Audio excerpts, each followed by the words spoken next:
In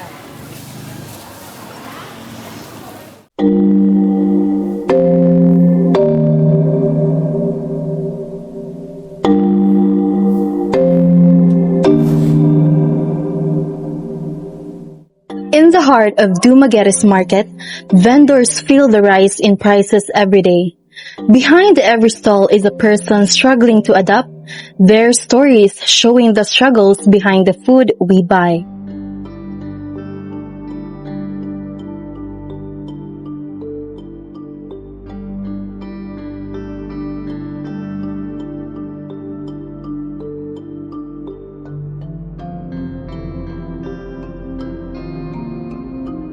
Tiktuhan sa kaayo kay mas kanang og mo hire ang mga presyo sa among balikya.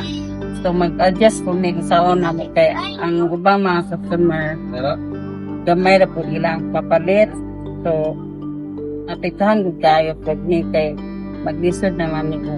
Kuan jud disod kay mga customer magod is naanat siya og mga lapit ang barato ra then kasi isa pa so instead nga mopalit sila og isda ato na sa manok kasi di naman siya ang kuan or sa balat ba or sa dilag or sa anak so lapit kuan di naman po sa balila.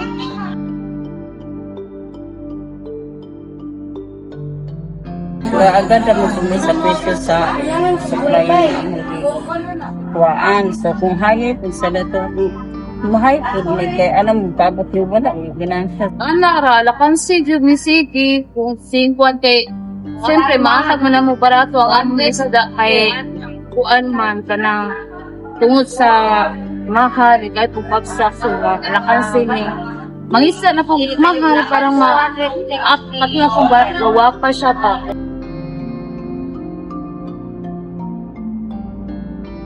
Magpadayon baga po kay bigay mo nga man amo ang ikuan o pagkaon. So gusto na magpas ano pwede doon continue nagapos sa mga gusto ka mo man ay kung dili ni Manila kung wala mga kaon so na ni kadigdan po so kana lang po Pamilya gud kaya na expenses kinahanglan ko kanarbaho mo sukod og mahal para po makaparo so sa mga pamilya.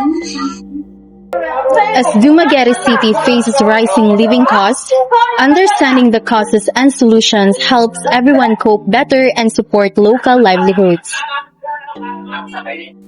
The Department of Agriculture emerged as a central force, shaping how food is grown, priced, and delivered to the markets that sustain everyday life.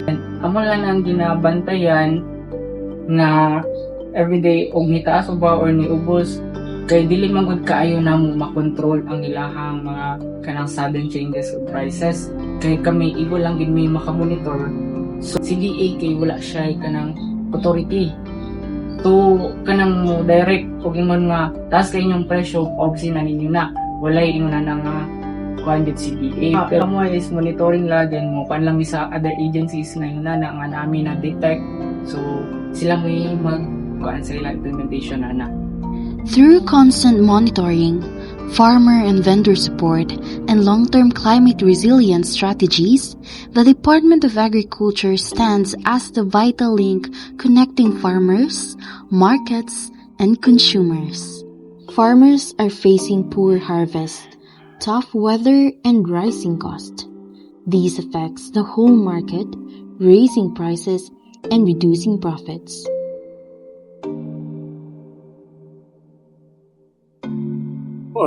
Kanang magkagamay ang kita yung kaning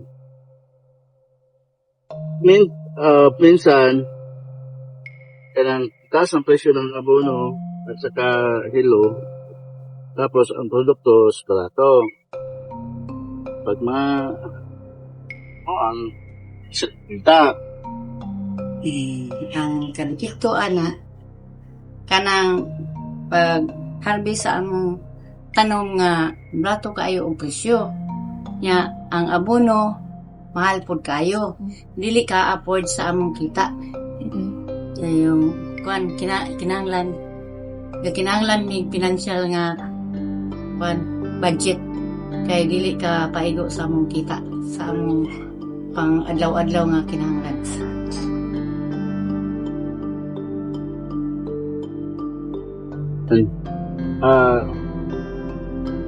Wala rin undag tanong. Kay kung undag nagtanong, ikatilog mahal na kay ang mahal ang produksyon sa panahon ng magbagyo, mahal nga produksyon dito magbagyo, dito bagyo. Pag walay ba bagyo, hindi ka mahal ang produksyon kay gwapo magtubo ang mga produkto kulay. Pero maagag bagyo, sana sila mamahal. Kay minus magkuan, demand man ang mga gulay, di mo mahal, di. Dili na ka mo undang og tanom. Tanom ka na kay tanom, maigok magbagyo og dili, di. Makatilaw mo pagmahal na, basta dili ka mo undang og tanom. Ay, ayuda mi yung manarbaho mi sa laing mga farmers kay para maka-afford mi sa among gipang panginahanglan sa among adlaw-adlaw nga pinangabuhi. Ga eskwela na ako, dili ka afford. Kay kulang gid kayo ang kita sa among farmers. From the fields to the shoreline, another group feels the weight of rising prices. The fishermen who battle not only the waves, but the growing cost of bringing food to our table. Mga sunada lamang po bisan sa kalisod sa mga panginabuhi para lang mabuhay kung amang pamilya. Sinda na lamang doon. Kaya parang sinunta nga unikan lang po sa ito ang pasimuno po sa ito ang panggoberno ko patruagas sa kalagtakaan sila ang presyo.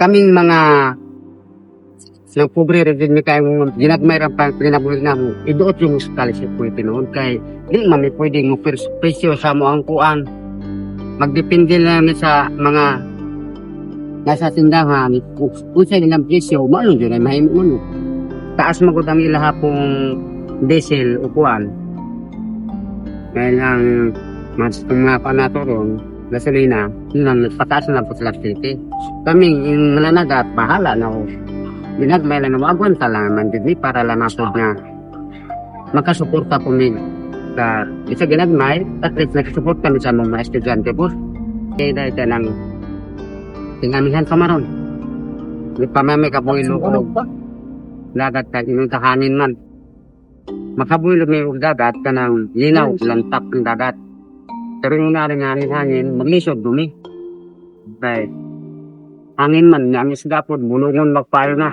alas sa mga isda inubukol sa mapaw kay hangin man madlok na sila ng latandukot ng dagat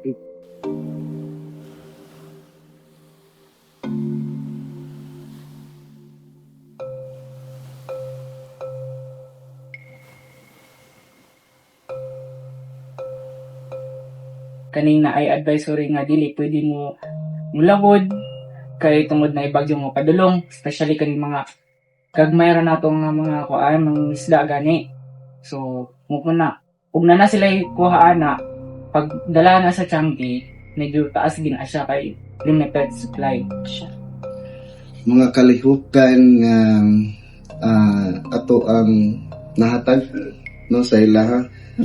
Basically ang pinaka-kuan gyud main role sa ato ang opisina is to give them the right information nga and the kanang practices nga kinahanglan nato nga usbon i-develop kay usahay naman tay mga practices nga dili na siya haom sa ato ang karon nga panahon so encourage na to sila through trainings, capability development trainings o mga diversified nga mga farming systems na pwede nilang magamit sa ilahang mga uma. Nga makuha sa ato mga farmers considering no nga ang ato ang market karon is nag-fluctuate siya. Dili kayo dili stable in terms of the buying sa ato mga commodities naningkamot ang ato ang gobyerno no nga makahimo og mga market linkages og mga projects nga pwedeng makaless pa sa ilahang cost production nga mga kuan no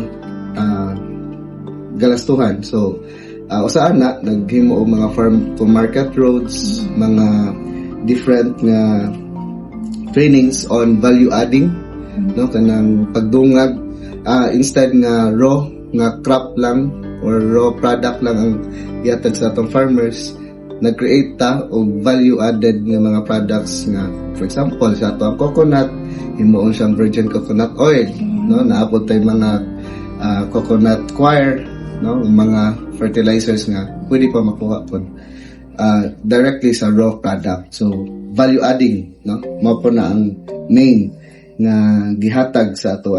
So which is the opportunities in terms of agribusiness, no, sa value adding, dako kayo potential nakatabang rin nila. Coconut coir, no, mga fertilizers nga pwede pa makuha pod directly sa raw product. So value adding, no, mao po na ang main nga gihatag sa ato. So which is the opportunities in terms of agribusiness, no, sa value adding, dako kayo potential nakatabang rin nila. I would encourage nga mutik sila og agriculture kung makita nila nga kung unsa ka importante ang food stability na to. Then ganahan ko makita nila nga nasa inline sa DA to support sa ato ang mga local farmers. Matabangan na to ang ato ang mga farmers through interventions and other projects na to. Then ato sila i-educate kung unsa gid ang agriculture gid nato sa mga bata. Kay ganahan ko nga mo take steps sila para kay kabalo mo ang agriculture, ginatawag na mo na sila o kanang backbone sa atong nation. Kay kung walay agriculture gyud, bisan unsa man ka dato gyud, kay ato ba tagihapon mo kuan sa ato ang mga farmers gyud mato kung sa atong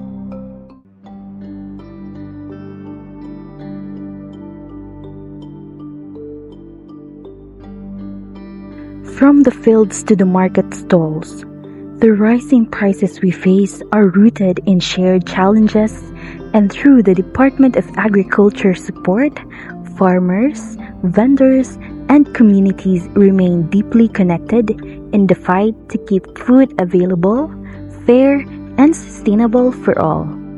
Every purchase supports a dedicated vendor striving against rising costs and the burden of family needs.